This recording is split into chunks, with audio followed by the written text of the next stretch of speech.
한주연 기자. 네. 바로 이제 14개 시군 중에 지자체의 특성에 준비가 돼 있느냐 안 돼 있느냐에 따라서 다르다는 고영수 본부장의 말씀을 더 깊이 들어가 보면 익산의 이야기를 하지 않을 수 없습니다. 언론을 통해서 뭐 금강물 4급수를 섞어서 혼용했다는 뉴스도 보내드렸고 또 제한급수 긴급조치 뭐 이야기도 나왔어요. 어떤 내용입니까? 네, 지난달이었죠. 익산시는 제한급수 계획을 발표했다가 사흘 만에 또 연기를 결정했습니다. 네. 익산이 지금 용담댐하고 대하수계에서 생활용수를 공급받고 있는데 이 대하수계의 물이 지금 부족한 상황입니다. 농어촌 공사가 이곳에 이제 추가로 물을 공급하겠다고 결정을 하면서 이제 그 단수 계획을 유보를 했는데 예. 물이라는 거는 시민 생활과 굉장히 밀접한데도 불구하고 단수를 하겠다. 그래 놓고서는 또 3일 뒤에는 연기를 하겠다. 그래서 행정 불신을 사는 좀 그런 비난 여론을 많이 받았습니다. 예. 그런데 이제 더 큰 비판을 받게 된 거는 이제 말씀하신 대로 농업용으로 쓰는 4급수 금강호 물을 9월에 여드레 동안 식수에 섞어서 공급을 했거든요. 예. 물론 정화 과정을 거쳤기 때문에 먹는 물 기준에 맞게 이제 공급을 했다고는 하지만 시민들이 알지 못하는 상황에서 이제 금강물을 이제 식수에 섞어진 금강물을 이제 먹게 된 거였습니다. 이런 사실이 뒤늦게 알려지면서 더 논란을 샀고요. 결국 이제 상하수도 사업단장이 이제 제한급수를 좀 막기 위해서 이제 스스로 시장에게 보고하지 않고 스스로 결정해서 이런 일이 벌어졌다. 이제 공식 사과를 하면서 네. 일단락되기는 했지만 이후에도 좀 논란이 끊이지 않았습니다. 익산시가 물이 부족하다는 걸 뭐 알았겠습니다만 미리 너무 먼저 대처를 한 겁니까? 이런 상황? 네, 그런 지적이 있었습니다.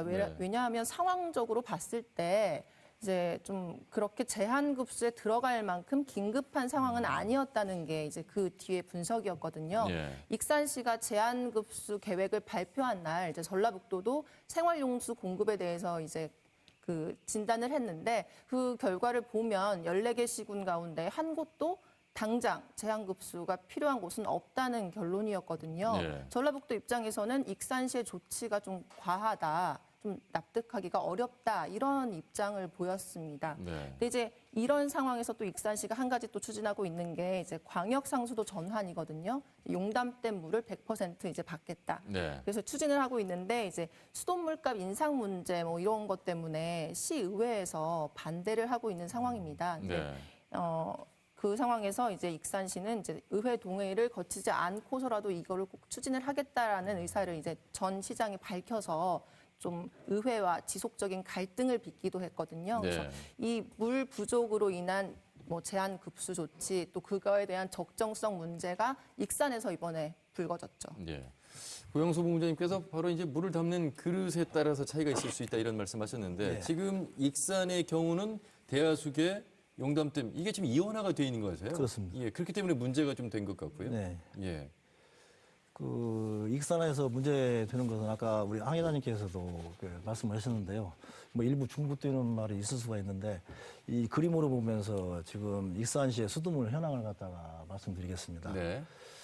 익산 시민이 하루에 사용하는 수돗물량은 하루에 12만 6천 톤 정도 됩니다. 이게 약간 가변성은 있지만은 평균적으로 보면 한 12만 6천 톤 되는데 네.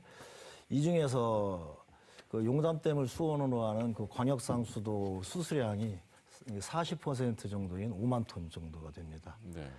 이 광역상수도는 또 주로 이제 급수 지역이 이제 도농 지역에 해당이 됩니다. 그 나머지가 이제 그 대하수계에 있는 그 어부에서 이제 농업용수를 취수를 해서 예. 그게 이제 농업용수로 대관선 수술을 통해 가지고 그 25km 떨어진 그 시 자체 정수장에서 신흥정수장. 네, 그렇습니다. 예. 거기에서 이제 정수하는 그 수돗물 양이 하루에 60% 정도 되는 7만 6천 정도가 되겠습니다. 네.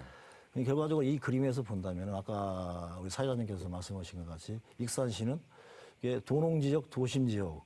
그래서 한쪽은 농업용수를 수원으로 하는 데를 도심지역에서 먹고 도농지역은 용담댐의 그 광역상수도를 먹는 하여튼 이온화된 그 특수한 그 구조를 가지고 있습니다. 예.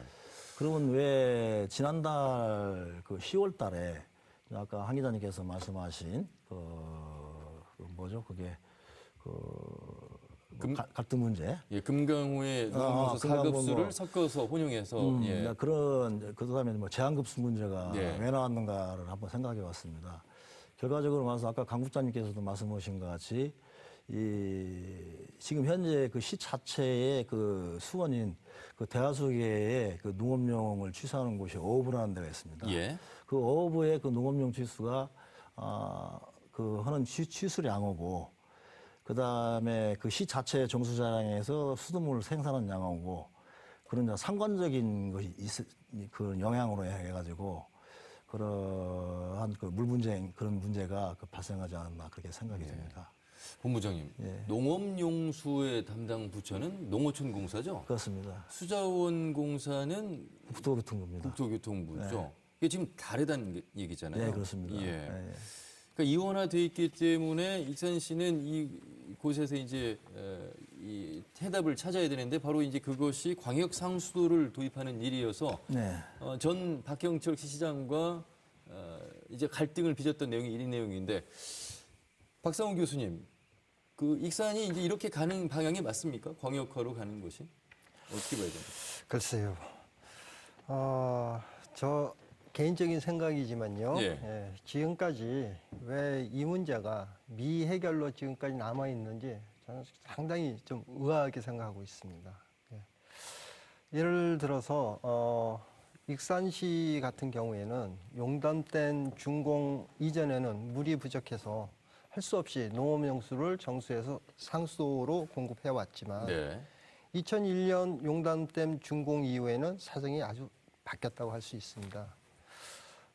우리나라에서는 정부가 수자원 장기 종합계획이라는 계획을 수립해서 장내 용수 공급을 이렇게 계획하고 있습니다.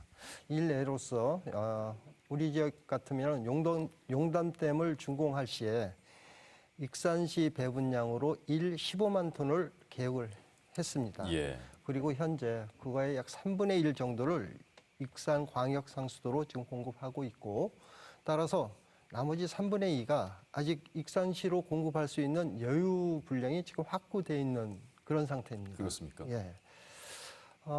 그런데 익산시의 현재 상수도 관로 상태를 보면은 광역 상수도를 증량하는데도 좀 한계가 있습니다. 그리고 현재 또 조금 전에 이 얘기가 나왔다시피 예를 들어서 내년 같은 경우에 현재 물이 부족한데 내년 같은 경우에 농업 용수를 확보하기도 어려운 시점에서 네. 상수도 물을 농용수로부터 상수도 물을 끌어가기에는 상당하게 제약이 많다고 하겠죠. 네. 또 금강물 좀 사급수인데요. 이런 금강물을 생활용수, 상수도로 사용하는 거는 또 상당하게 좀 어려움이 많이 있을 겁니다. 네. 따라서 익산시에서는 특단의 가뭄 대책을 수립해서 이러한 가뭄 문제를 반드시 해결을 해야 될 필요성이 있습니다. 그리고 이를 위해서는 먼저 연중 안정적으로 용수를 공급할 수 있는 수자원 취수원 확보가 필요하다고 하겠죠. 익산시 자체만의 그렇죠. 확보가 필요하다 이런 예, 말씀이시군요. 앞에서 여러분이 말씀하셨고 또 익산시 취수원으로서는 지금 용담댐 물이 15만 톤 확보되어 있는데 그중 현재 도농으로만 5만 톤이 공급되고 있고 네. 공급되고 있는 실정이기 때문에 나머지 물을 도심으로 지금 익산시에서 도심의 생활상수도로 필요한 양이 7만 6천 톤 정도 됩니다. 네. 이 물은 충분히 공급할 수가 있는 상황입니다. 예. 네, 이를